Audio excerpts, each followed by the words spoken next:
창세기 1장 2절에서 5절까지 말씀 봉독하겠습니다. 땅이 혼돈하고 공허하며 흑암이 깊음 위에 있고 하나님의 신은 수면에 운행하시니라. 하나님의 가라사대 빛이 있으라 하심에 빛이 있었고 그 빛이 하나님의 보시기에 좋았더라. 하나님이 빛과 어둠을 나누사 빛을 낮이라 칭하시고 어둠을 밤이라 칭하시니라. 저녁이 되며 아침이 되니 이는 첫째 날이니라. 하나님의 말씀입니다. 우리가 살고 있는 이 세상이 처음에 어떻게 시작이 되었는지 우리가 그 근원을 안다면 참 우리는 이 땅에 살면서 우리의 존재의 의미와 삶의 의미와 무엇을 하며 어떻게 살아야 할지 우리의 삶의 목적을 또한 알 수 있을 것입니다. 그러니 태초에 있었던 일, 이 세상의 출발의 과정에 있었던 일들을 안다는 것은 참 우리에게 의미가 있고 중요한 일이라고 믿습니다. 감사하게도 성경은 이 세상이 시작됐던 상황을 너무도 자세하게 우리에게 말씀해 주고 있습니다. 오늘 읽은 말씀을 주목해 보십시오. 하나님이 천지를 창조하셨을 때 그 초기에 지구가 어떤 상태에 있었고 하나님이 처음 행하신 일이 무엇인지를 말씀해 주고 있습니다. 오늘 말씀 창세기 1장 2절의 말씀입니다. 땅이 혼돈하고 공허하며 흑암이 깊음 위에 있고 하나님의 신은 수면에 운행하시니라. 땅이 혼돈하고 공허하며 라고 말씀을 하고 있습니다. 여기 성경이 말하는 땅이란 말은 히브리어로 아레츠입니다. 이 원문에는, 히브리어 원문에는 이 아레츠란 말 앞에 접속사 엔드가 있고 정관사 더가 붙어 있습니다. 말하자면 그런데 바로 그 땅이라고 좀 더 정확하게 번역을 할 수 있을 것입니다. 그런데 바로 그 땅, 하나님이 대체의 천지를 창조하셨느니라. 그런데 바로 그 땅이라고 쓰여진 이 말씀은 바로 우리가 지금 발을 딛고 살고 있는 이 지구를 가리켜 말합니다. 여기 2절은 그러므로 하나님에 의해 온 우주가 창조되던 첫날 이 지구가 어떤 상태에 있었는지를 말해주고 있는 것입니다. 여기 성경이 기록한 대로 땅이 혼돈과 공허 가운데 있었다고 말씀을 하고 있습니다.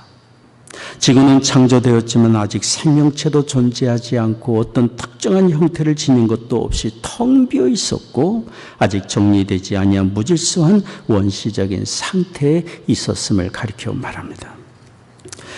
또한 오늘 말씀에 보면은 흑암이 깊음 위에 있었다고 말을 하고 있습니다. 깊음이라는 말은 물결치다, 동요하다는 뜻을 가지고 있습니다. 말하자면 거대한 파도가 물결치고 있었음을 말하고 그 위에 흑암이 덮여 있었음을 가리켜 말합니다. 이렇게 땅이 혼돈하고 공허하며 흑암이 깊음 위에 있는 그 상황에 하나님의 신이 수면 위로 운행하셨음을 오늘 성경이 말씀을 하고 있습니다. 운행하시니라 라는 이 말은 히브리어로 메라헤페트란 말은 어미새가 알을 까기 위해 알을 품고 있는 그런 모습을 가리켜 말하는 것이고 어미새가 새끼를 돌보며 그 위를 너풀거리고 있는 상태를 말할 때 사용되는 언어입니다. 메라헤페트, 운행하시니라.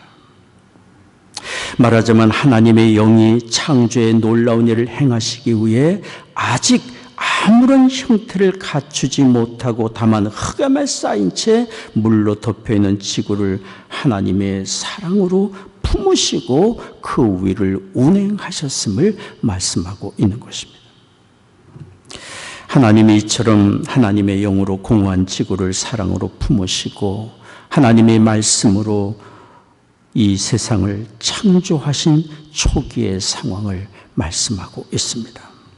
그런 하나님의 역사하심으로 오늘날 우리가 살고 있는 이처럼 아름답고 생명력이 넘치는 지구가 탄생하게 된 것입니다. 그리고 하나님은 창조하신 그때만 아니라 지금까지도 주께서 친히 창조하신 세상을 사랑으로 돌보시고 지키시고 하나님의 영으로 운행하시며 이 땅을 주께서 지금도 보존하고 계시는 것입니다.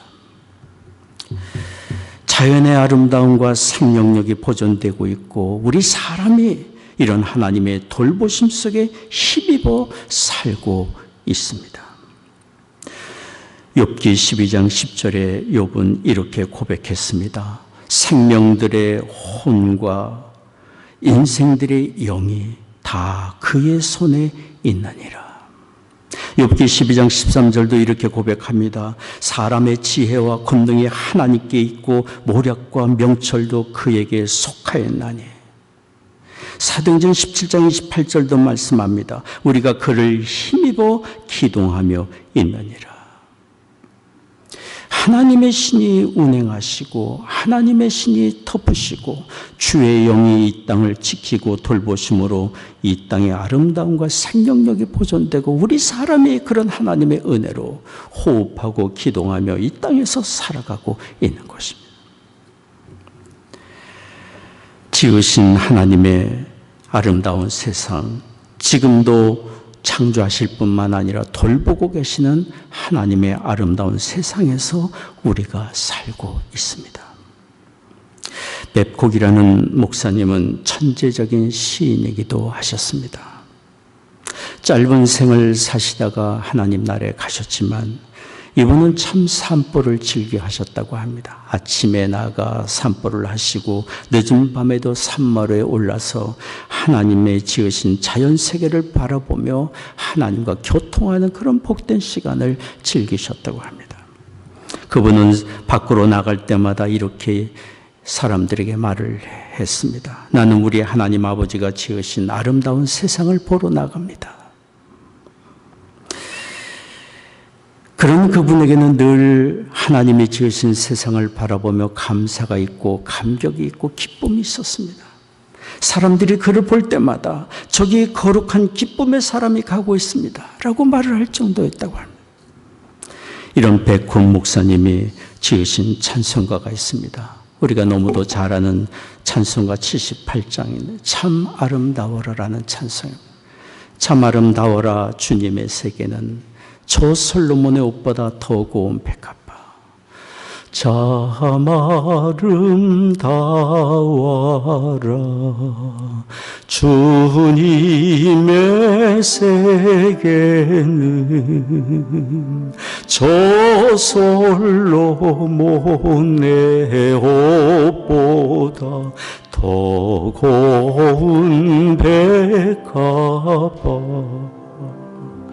주 찬송하는 듯저 맑은 새소리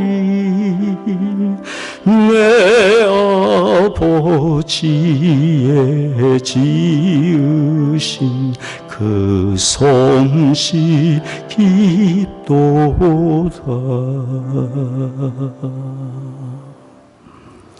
세상을 바라보면 창조세계의 아름다움과 생명력 넘치는 그 세상을 우리는 바라보며 느끼며 감격할 수 있을 것입니다. 그리고 지으신 창조주 하나님을 우리는 만나게 될 것입니다.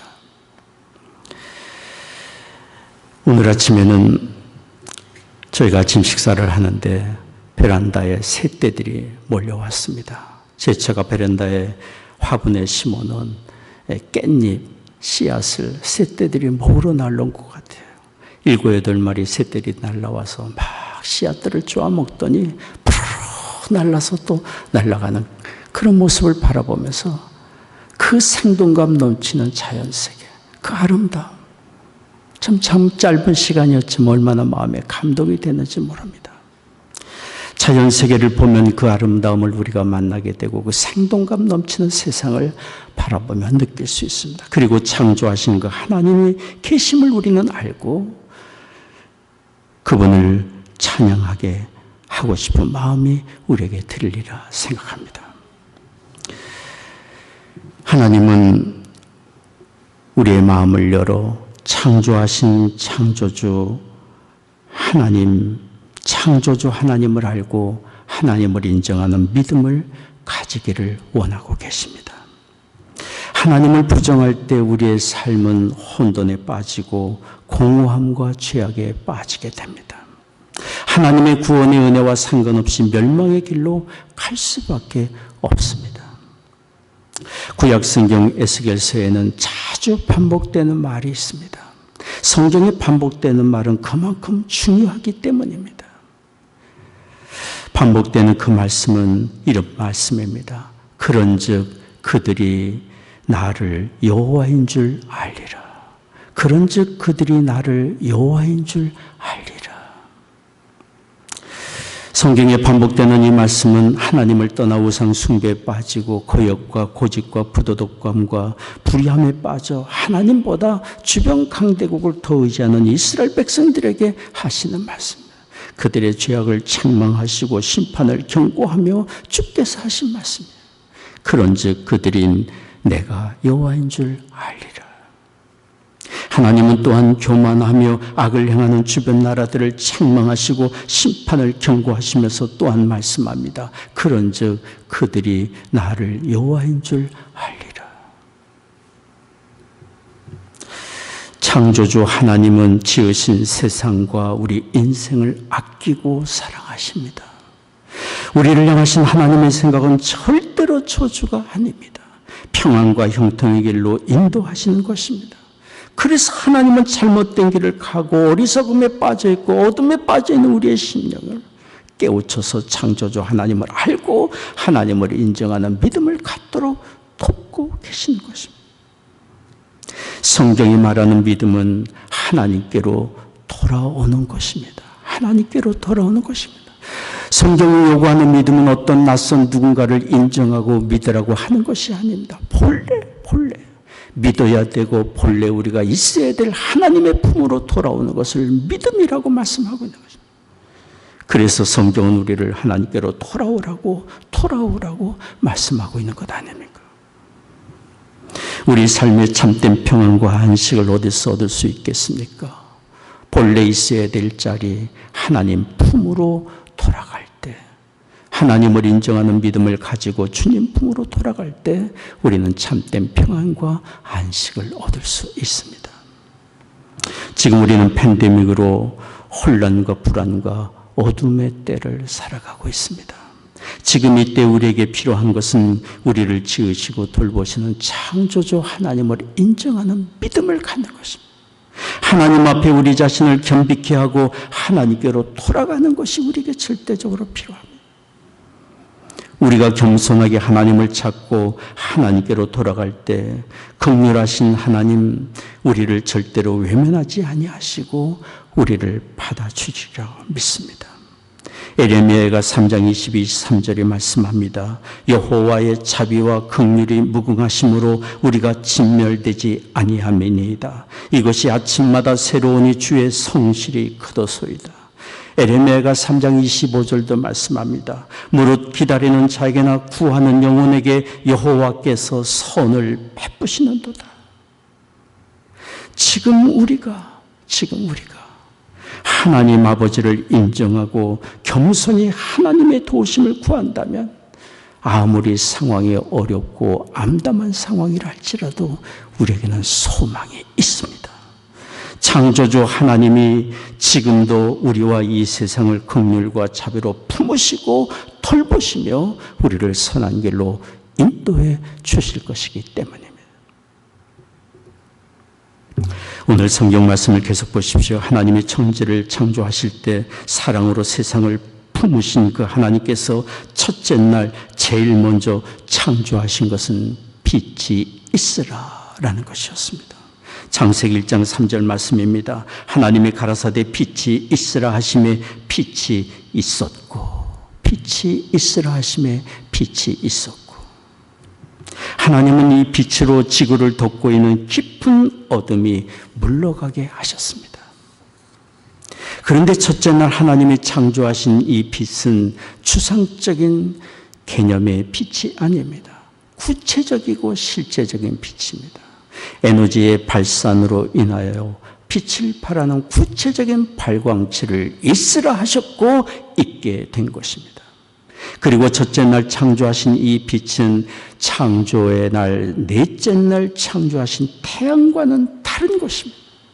태양은 지구를 위한 고정적인 빛의 공급원으로 창조된 것이지만은 첫째 날 하나님이 있으라 말씀하셔서 있게 된 이 빛은 지구만 아니라 전 우주를 밝히는 발광체입니다. 하나님이 빛이 있으라 말씀하실 때 전 우주에 빛이 드러났고 하나님이 그 빛을 보시고 좋았다라고 4절에 말씀하고 있습니다. 그리고 하나님은 빛과 어둠을 나누셨다고 말씀을 하고 있습니다. 우주에 존재하는 빛이 분산되지 않고 한 곳에 집중적으로 모여있게 하셨으므로 그 빛으로 지구를 비치게 하셨고 지구에 밝고 어두운 면이 있게 하신 것입니다. 오늘 말씀 창세기 1장 5절 말씀을 보십시오. 빛을 낮이라 칭하시고 어둠을 밤이라 칭하시니라. 저녁이 되며 아침이 되니 이는 첫째 날이라. 칭하시니라라는 이 말은 공포하다라는 말씀입니다. 즉 빛을 창조하신 하나님은 빛을 낮이라 부르시고 어둠을 밤이라 부르셨습니다. 그러니 하나님은 낮도 지으시고 밤도 지으신 것입니다. 이렇게 창조의 첫날 저녁이 지나고 그 다음날 첫 아침이 되었을 때 이것을 하루 곧 첫째 날이라고 말씀하셨습니다. 이렇게 지구는 창조의 넷째 날 태양이 창조되기 이전부터 이미 이 땅은 지구는 자전을 하고 있었고 그런 자전으로 저녁이 되고 아침이 될 수 있었고 창조의 첫째 날이 지나가게 된 것입니다. 우리는 하나님이 행하신 그 모든 일과 하나님이 가지신 그 모든 지혜를 다 한다고 말할 수는 없을 것입니다. 그러나 우리는 성경이 말씀하는 대로 믿을 수 있습니다. 창조의 첫째 날에 이미 빛이 지어졌고 지구의 자전으로 낮과 밤의 순환이 있었음을 믿을 수 있습니다. 그리고 태양이 창조되기 전 첫날부터 저녁이 되며 아침이 되니 이는 첫째 날이라고 말씀하신 하루의 개념을 우리는 믿을 수 있습니다. 만일 창조의 첫날이 지금의 하루와 다른 오랜 세월이고 오랜 시대라고 한다면 그 오랜 시대가 지나가는 것을 저녁이 되며 아침이 되니 이는 첫째 날이라고 말할 수 없을 것입니다. 그러나 성경은 창조의 첫날부터 여섯째 날에 이르기까지 동일하게 저녁이 되며 아침이 되니 이는 하루가 지나갔다고 동일하게 반복해서 말씀하고 있는 것입니다. 그래서 우리는 성경이 기록된 대로 하나님이 지금과 같은 하루의 개념으로 6일 동안 천지를 창조하셨음을 의심 없이 받아들일 수 있습니다. 하나님은 이렇게 창조의 첫날 빛이 있으라 하셨고 그 빛으로 어둠을 밝히셨고 낮과 밤을 구별하셨습니다. 그리고 하나님은 태초에 빛이 있으라 하시고 빛으로 온 세상의 어둠을 밝히신 그 하나님께서 또한 우리의 심령을 밝혀주셔서 하나님의 사랑과 진리와 생명의 길을 밝혀주고 계십니다. 고린도후서 4장 6절 말씀입니다. 어두운 데서 빛이 비추리라 하시던 그 하나님께서 어두운 데서 빛이 비추리라 하시던 그 하나님께서 예수 그리스도의 얼굴에 있는 하나님의 영광을 아는 빛을 우리 마음에 비추셨느니라. 태초에 빛이 있으라 말씀하심으로 어둠을 물러가게 하신 그 하나님께서 어둠과 어리석은 가운데 빠진 우리의 심령에 그리스도를 아는 빛을 비추어 주심으로 우리 마음에 예수 그리스도를 믿게 하시고 하나님의 사랑을 깨달아 알도록 은혜를 베풀어 주고 계심을 성경은 말을 하고 있습니다. 그러니 우리가 하나님을 알고 하나님의 사랑을 깨닫는 것도 하나님께서 우리에게 하나님의 사랑의 빛을 비추어 주시기 때문인 것이고 우리가 구원의 주 예수님을 가리켜 나의 주여라고 믿고 고백할 수 있는 것도 하나님께서 우리에게 믿음의 빛을 비추어 주셨기 때문에 그런 것입니다. 이런 하나님의 은혜 가운데 비추어 주시는 하나님의 은혜의 빛 아래 사는 우리는 그래서 소망이 있습니다. 세상이 아무리 혼란하고 어둠과 죄악에 관영한다 할지라도 우리에게 여전히 소망이 있는 것은 하나님께서 날마다 우리에게 비추어 주시는 사랑과 은혜의 빛이 있기 때문에. 그래서 누구든지 지금 어떤 삶을 살고 있든지 하나님이 그 마음에 비추어 주시는 사랑의 빛을 깨닫고 하나님의 아들 예수 그리스도를 믿고 영접한다면 영생을 얻으며 이전과 다른 전혀 새로운 삶을 살 수 있게 되는 것입니다. 예수 그리스도를 우리의 마음에 모실 때 우리 마음에 어둠이 물러가고 어리석음이 떠나가고 하나님의 사랑을 알고 우리 자신이 어떤 존재인지를 알고 이제 어떻게 살아야 할지를 진리의 길, 새로운 삶의 길을 깨달아 알 수 있게 됩니다. 저는 언젠가 어느 여성의 전화를 받고 안타까운 마음으로 함께 기도한 적이 있습니다. 그 여성은 남편의 알코올 중독과 언어 폭력으로 오랜 세월 고통을 받아왔던 분입니다. 믿음을 가진 분이라 남편을 버릴 수도 없고 괴로움은 점점 더 커가고 어떻게 해야 할지 몰라 절망에 빠져 있었습니다. 그분의 이야기를 들으면서 제 마음도 얼마나 안타까웠는지 모릅니다. 충분히 행복하게 살 수 있는 조건을 다 갖춘 가정이었지만 한 사람 남편이 제자리에 바로 서지 못함으로 인하여 온 가족이 아파하고 괴로워하고 울고 있었습니다. 하나님이 우리에게 가정을 이루게 하신 것은 무엇입니까? 서로의 연약함을 돌보라고 하신 것 아닙니까? 서로를 돌보며 하나님의 선하신 뜻을 함께 이루어 가도록 우리에게 가정을 이루게 해주시지 않았습니까?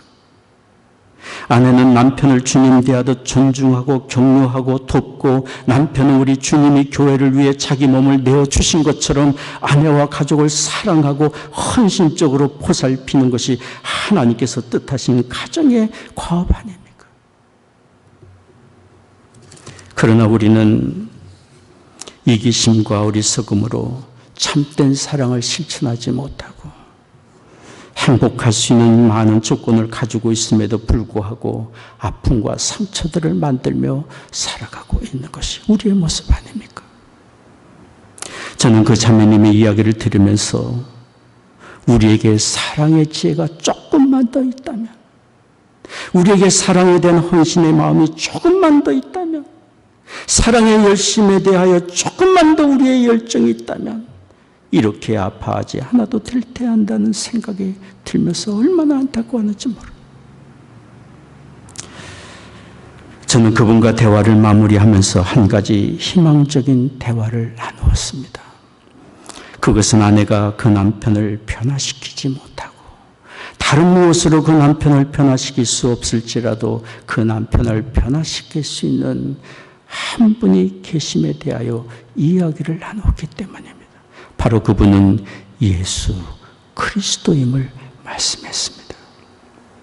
구원의 주 예수님을 온전히 모시고 예수님을 따라 산다면, 예수님을 모시고 그분을 따라 산다면 영생을 얻을 것이며 하나님의 사랑을 알아 새로운 삶을 살아갈 수 있기 때문입니다.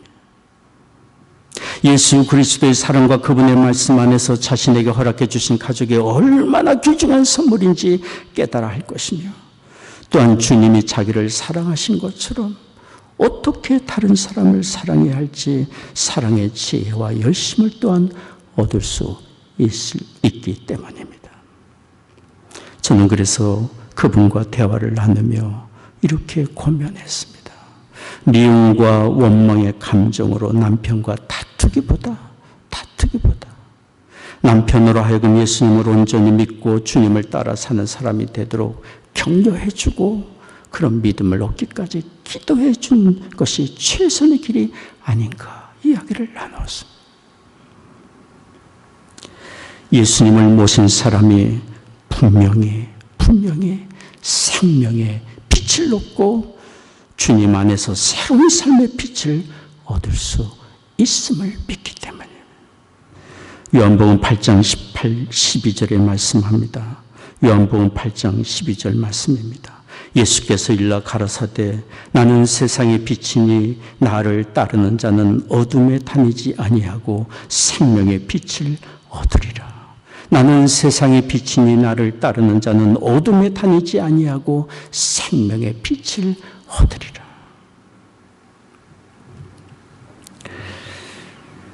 예수 그리스도를 모신다면 우리에게 소망이 있습니다.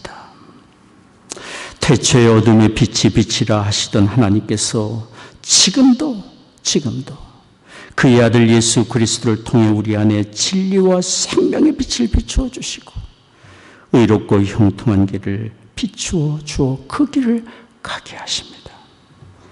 그러므로 빛 대신 예수님을 믿음으로 온전히 우리 마음에 모시는 일이 필요합니다. 빛 대신 예수님의 말씀을 겸손히 그리고 열심히 준행하며 사는 일이 우리에게 중요합니다. 그럴 때 우리는 더 이상 어둠에 다니지 않으며 주께서 인도하시는 생명의 길로 참된 평강의 길로 가게 되리라고 믿습니다. 기도하겠습니다.